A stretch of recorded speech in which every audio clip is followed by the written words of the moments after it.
And again, oh man, it's actually getting easier and easier and easier to just run through all these propagandist narratives and point out the blatant hypocrisies and lies espoused within them. Some days I almost feel guilty for doing so, which obviously shouldn't be because I'm just explaining reality, but it's like the propagandas, you know what it is? As with all models of collectivism, because it doesn't raise and elevate each other, it forces everyone down to the lowest common denominator. That's what collectivism does.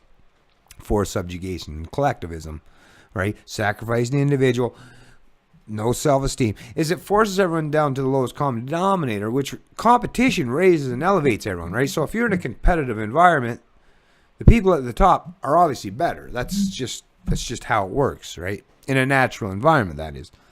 In a statist environment, the people at the bottom maintain the power, but their personal attributes and prowess, I mean, they are the bottom of they're the bottom.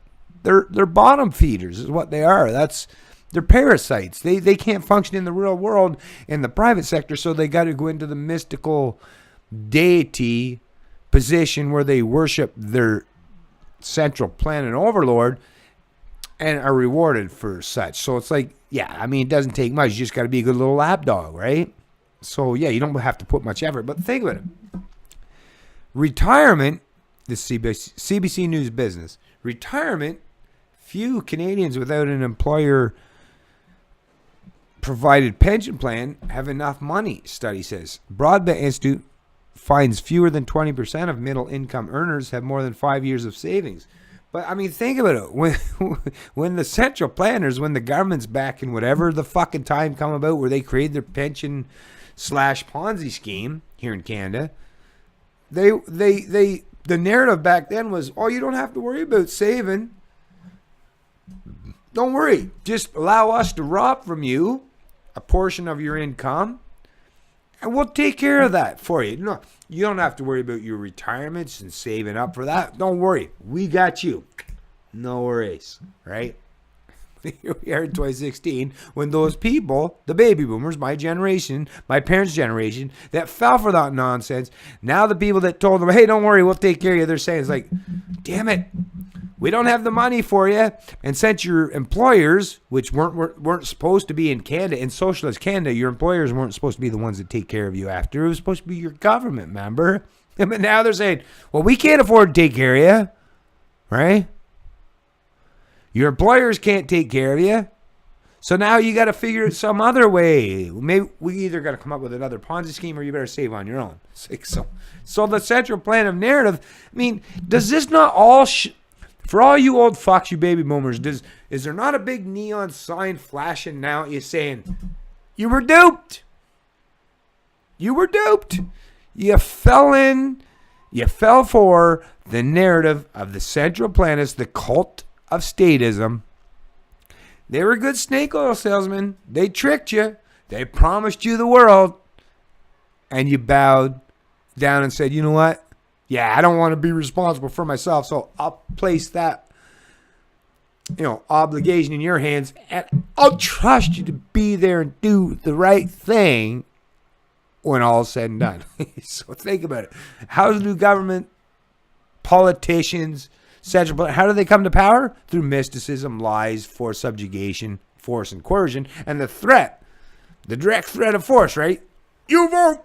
You either support, well, you have to support one of your masters, right? But and you wonder what that all backfired on you, did it? What? Oh, really? Oh, I can't imagine how that could happen. That your naivety and your belief in central planning authorities, that bubble got burst.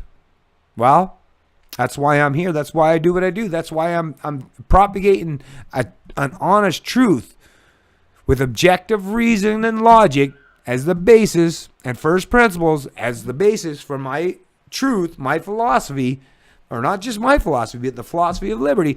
That's why I'm espousing that to you, so you can recognize and realize that there's no such thing as a free lunch. I mean, this has been propagated and told to people for all of eternity. There's no such thing as the Easter Bunny or Santa Claus or somebody being able to magically give you something that they don't have, or to steal from you and squander all that shit and then say that, oh, don't worry, the only thing that they can do is try to steal from your kids and your grandkids to pay for you now. That's the only thing your central planners are trying right now. They've spent and squandered all of that productive wealth, all of that capacity, all that money that you thought you were investing in your future. So that's gone. I mean, think about it.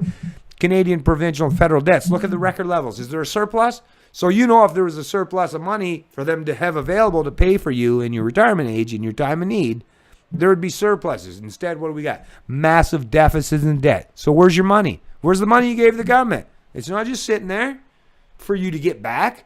It's gone. It's fucking gone. The only thing that they can do now is promise to steal from your kids and grandkids to keep the Ponzi scheme going a little longer. And it's up to you of whether you accept that immorality and whether you accept that propagandist narrative and whether you allow them to continue to oppress and steal from your successive generations to care for you now, even though they were the ones that fucked with you and lied to you before. Or a successive bunch of them, because it wasn't just one. It wasn't like some magic one guy that said that. All politicians will lie to you here in the here and now to steal from you and promise you something later. But it's a promise they can't deliver because they're just it just can't happen. Magic doesn't exist. Sorry, hate to burst your bubble, but it's up to you now. I mean, you can hate your younger generation, or you can keep this system going and try to propagate this further by enslaving your successive generations. But do you really think that's going to work out for you? You're choosing the evil motherfuckers that stole from you and propagated nothing but bullshit and lies. You're choosing them over your successive generations who, for the most part, probably want nothing but just to be left alone, to live and let live. You want to harm those people for your central planners? Well, if you do, just like at all times in history when that choice was made, watch what happens. Watch how it all plays out.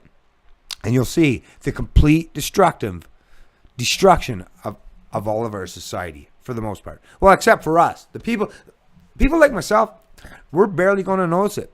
And the self-sufficient, self-sustaining individuals, especially in rural communities and places that people that say, oh, they're just poor fucking hillbillies, they won't notice shit because they live a lifestyle that up, down, or anywhere in between, they won't even notice whether there's a recession or depression. You will. I won't. I'm totally at ease whatever happens because I've made sure that I played my cards right and have prepared accordingly. I got redundancy built in. You fucks relied on central planners. I didn't. That's why I'm in the position I am now with the confidence I have, and you're scrambling and scared and fearful of the future. That's why. That's the difference between where we're at. You chose to believe in your central planners. I did not. You can hate me for the difference.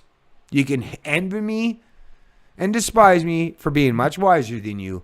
But in reality, you should be looking to say, hey, Bennett, give me some advice, man. What should I do?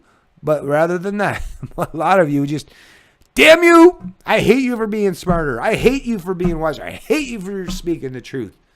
To standing up for reason and logic. Don't tell me the truth. Don't burst my bubble, right? Well, sorry. Like me, hate me, or anywhere in between. I am me. I'll always be me. I'll tell you the truth, whether you like it or not. It's Canadian Libertarian, and I love liberty.